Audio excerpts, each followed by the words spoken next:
So at the start of each bout, what you're going to do is get in a crouching position with your back leg at a 90-degree angle, your épée out.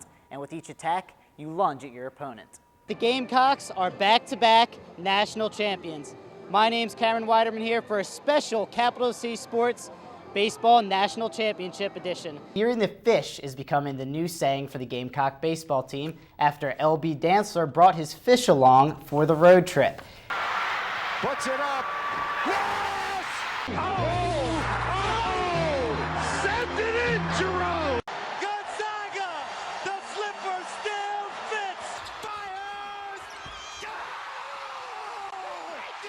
It's that time of year. March Madness tipped off this afternoon, and it's not just the madness on the court. Oh, what a game! It's off the court as well. It's a great day, best day of the year. Colorado State, pretty experienced team. Kevin Durgey is one of several students skipping class to catch the action. I don't think I've gone to a Thursday class, the first day of NCAA tournament since 6th grade. I don't want to miss any of the action, so we always just have 4 TVs going here. Usually a lot of people come over. Durgey isn't the only one taking some time to watch the games. Well, I always try to get out for the beginning of the tournament just to watch a game around lunchtime. I'd be reading for class, so this is a much better activity. Scrappers, yeah.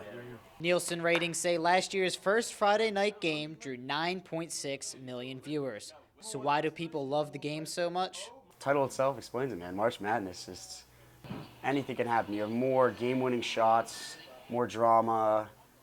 It's just, it's pure sports. No one playing for money, everyone just playing for the glory. As long as there are games on, Durgey says he'll continue to tune in. Bad shot. Cameron Widerman, Carolina News. He's the #1 prospect in South Carolina, MidlandsPrep.com reigning Boys Athlete of the Year, and he's being sought by major football programs all over the country. But does the pressure ever get to Lexington High School wide receiver Shaq Rowland? I mean, I'll never let it get to me, man. My mind focuses on Lexington football, that's it. I don't really focus on any individual things. Rowland verbally committed to the Gamecocks this summer. While the phone calls have slowed down, the letters continue to pour in. Rowland says he doesn't pay much attention when other coaches call. Any recruiter call me from another school, I just like look over it, you know, because I'm already committed. I'm trying to focus on Lexington High School football. South Carolina head football coach Steve Spurrier isn't taking any chances. He attended Friday night's game versus Dutch Fork with wide receiver coach Steve Spurrier Jr. Rowland says it means a lot to see them in attendance. Got enough pictures? Go ahead, y'all go somewhere else now. Yeah, I talked to them before a game a little bit, and it just means that it just shows how they committed to me. And that's why I chose South Carolina. For now, it appears Shaq Rowland will sign with South Carolina on February 1st, National Signing Day. That leads Gamecock fans to beg the question, how good can Shaq Rowland be? Hey, figure out who's blocking him. Lexington High School head coach Scott Early says he can be as good as any college player of all time. I mean, there's been a lot of great players play this game. Shaq Rowland will be in that category before it's all said and done. Early says it's Rowland's competitive spirit that puts him on another level than other high school wideouts. Gamecock fans are hoping to see him bring that competitiveness to Williams-Brice Stadium next fall. Cameron Widerman, Carolina News. Fence, and that's amazing. Fence? Like, wait, what? Then there's the people who have no clue what fencing is and think that I'm talking about like going out and fixing fences like a cowboy or something. Fencing is one of the most unique sports you'll ever see. Sean Osborne is president of the club at USC and never fenced before college. But after seeing flyers around campus, he joined the fencing club. My first couple of matches were tied and went into basically what's overtime for fencing, and it was so much fun. I loved it. The club held an épée tournament last night. Épée is the type of match as well as the name of the weapon used in the bout.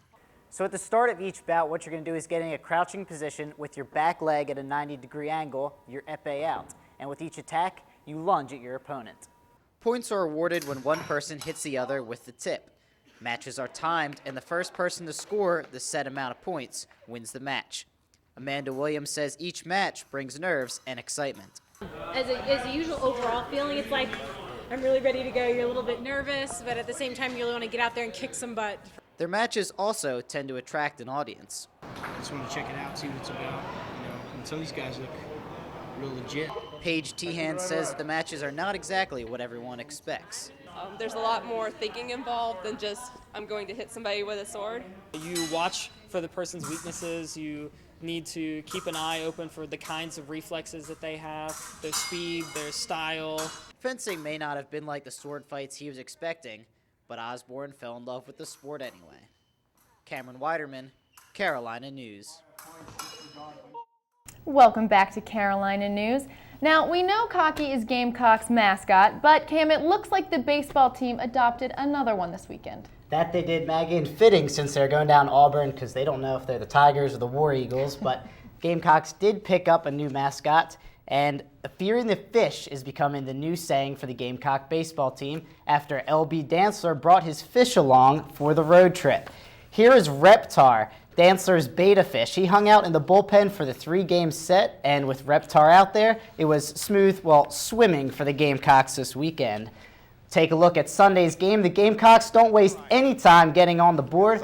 Already 1-0, and Eric Payne's 2-run shot. That'll make it 4-0 with that home run to right field, his 3rd of the year. And we jump ahead to the 7th. Here he is, LB Dantzler feeling the fish power. Nearly hit Reptar out there in the bullpen. Dantzler finishes the weekend with 4 RBIs and 2 home runs. Gamecocks get the 11-7 win and do a little bit of spring cleaning, sweeping the Auburn Tigers on the road. Gamecock baseball team, you'll see them next time on the diamond, taking on the Alabama Crimson Tide at home.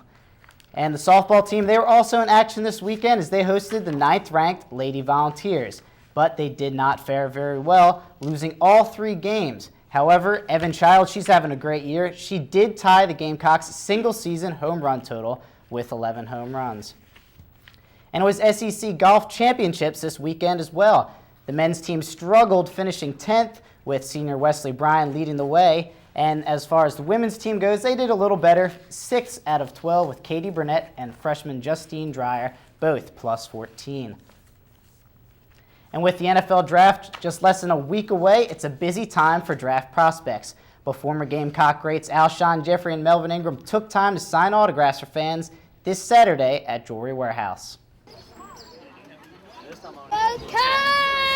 Gamecock fans waited in long lines to meet future NFL players Alshon Jeffrey and Melvin Ingram. Maybe probably about 2 hours. Yeah, probably 2 hours total. We got here an hour and a half early. But it was good. You know, it's worth it. Jeffrey and Ingram signed autographs for 3 hours Saturday, making some young Gamecock fans very happy and nearly speechless. Go Gamecock! What was it like to meet Alshon? Was it fun? Yes. Can you tell the microphone? Go Gamecocks!